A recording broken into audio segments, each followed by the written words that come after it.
Hi, this is Michelle Walker, and I'm going to be talking about bridging the achievement gap. The achievement gap is the term used when describing the separation of low-income and minority students from other students. I knew that something like this kind of a gap existed between minority students and low-income students, but I didn't know that there was an actual term for it. So the achievement gap is somewhat new to me. I've done a lot of research on it this week, and what I found pretty much blew my mind away. It is incredible the differences between our students in our schools. This was one of the first quotes that I found in an article by John Chubb and Tom Lovelace. They stated that the average Black or Hispanic student in elementary, middle, or high school currently achieves at the same level as the average white student in the lowest quartile of white achievement. There are many things that can affect the achievement gap as to why this is happening. Blacks and Hispanics are less likely than whites to graduate from high school, earn a college degree, or obtain a job that places them within the middle class. Blacks and Hispanics are more likely to suffer from social problems that accompany low income. Both of those statistics kind of go hand in hand. If you're not graduating from high school, most likely, or college, the job that you're going to have won't be able to provide you and your family with the lifestyle that you would expect. I also found that a lot of stats from Katie Haylock. She wrote an article for a journal called Educational Leadership about closing the achievement gap. She said that only 1 in 5 Hispanics and 1 in 100 African American 17-year-old students can read and attain information from a specialized text. So texts such as the science section of the newspaper and textbooks, while 1 in 12 whites are able to obtain and learn this information. She also stated that only 3 in 10 African Americans and 4 in 10 Hispanics have mastered math computations such as algebra, percents, and averages compared to 7 in 10 white students. So now you can see that both of these, the achievement gap, they're happening in both math and in reading. This I actually found, and it stuck out to me because I do teach kindergarten. This was also from Katie Haylock's article in the Educational Leadership Journal. The effects of the achievement gap are just blew my mind away. The fact that these stats that she gave, it's very interesting and sad at the same time. According to the figure above, about 90% of whites and 94% of Asians completed high school or earned a GED. That I felt like it was a pretty high percentage. Unfortunately, rates dropped to 81% for African Americans and even lower at 63% for Hispanics. 76% of whites and 86% of Asians go to college, while 71% go to college that's for both African American and Hispanics. She also stated within her article that African Americans are half as likely to earn a bachelor's degree, and Hispanics are 1/3 as likely to earn a bachelor's degree. I would believe that the reason for this is because of the English language learners. I'm doing a lot of research for that because that is my focus of my final project.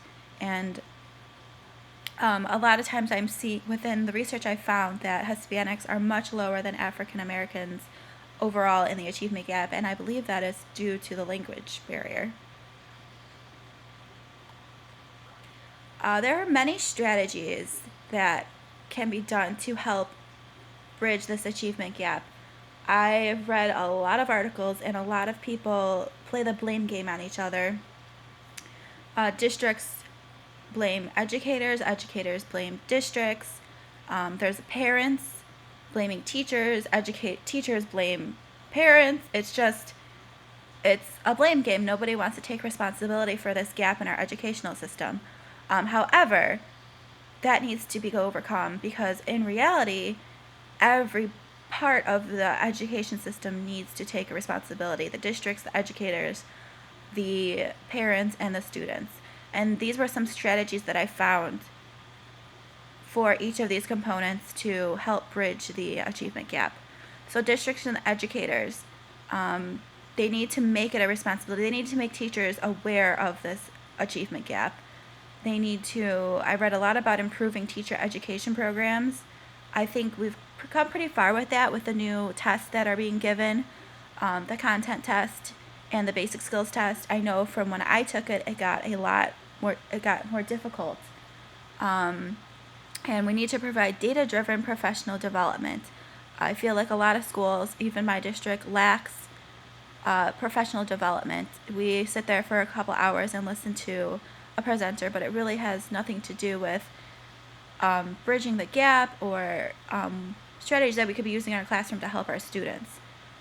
In the classroom setting, so for teachers, you need to set high expectations and provide a challenging curriculum.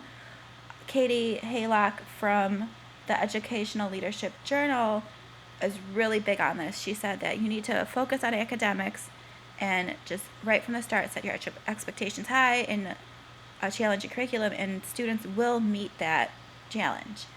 All teachers would love smaller class sizes, and we need to provide extended learning opportunities for students, so such as all-day kindergarten. I know a lot of schools in my area have been changing to all-day kindergarten, and before school programs and after school programs or tutoring to help them with anything that they might need. These are some strategies for families and students. Teachers need to reach out to students' families. The school itself needs to create a family-friendly center. It would be helpful if the schools were able to hire staff that speaks the parents' language.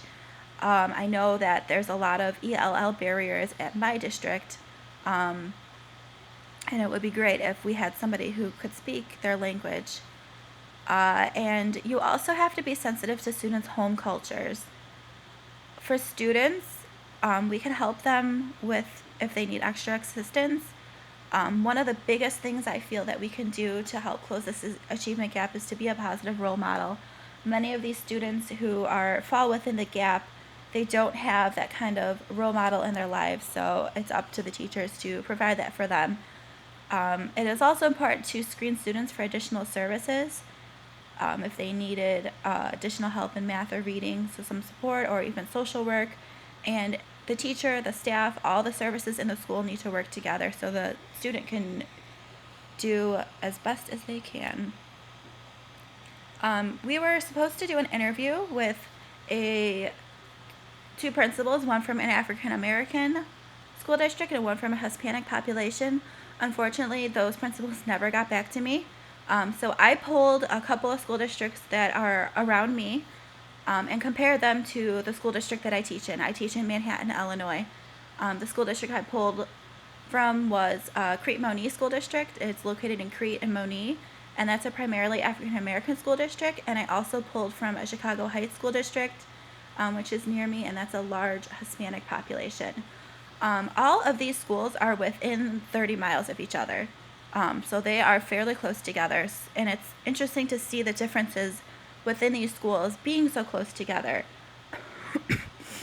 For the Crete-Monee School District, students, it's 59.8% black students, 24% white, and 11% Hispanic.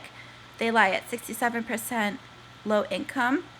They are below state expectation for ISAT. They're at 52%. I believe state ISAT was at 59%. For the Chicago Heights School District, we have black students at 35.1%, white students at 3.6%, and Hispanic students at 59.4%. Low income is almost 95%. And their ISAT is at 36%, which is way below the state expectation. It's almost half of what's expected from the state. So that's very interesting to see. My school district is Manhattan. We are at 0.4% black student, white is 89.1%, and Hispanic 8.6% population. Where low income is only 12.3%, and we are 72% above state expectation in both reading and math. So just when I created this graph and I sat back and I looked at it, you can see the achievement gap here. It sticks out. It's incredible. The fact that, meaning my school district compared to the Chicago Heights School District with the student population, and especially the low income. 95% low income compared to 12% low income. With ISAT scores, with my school being more than double of the Chicago Heights School District ISAT scores.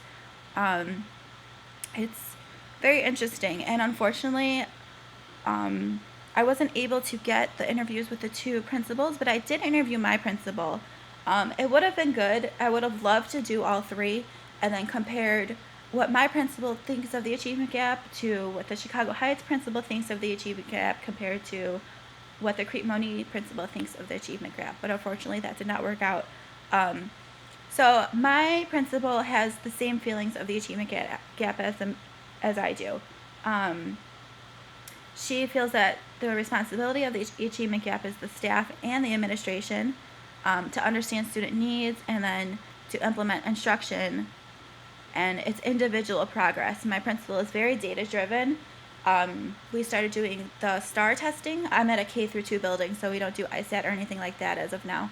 But we do the STAR testing, and it's all about the individual achievement for each student. Some students can start at a higher rate and achieve slower, while other students start lower and they could achieve way higher than expected for them. So that's what we like to look for at my school district. She feels that we need to work towards consistency in the curriculum. So she's all about a very strong curriculum, academically focused, which are my beliefs with the achievement gap as well.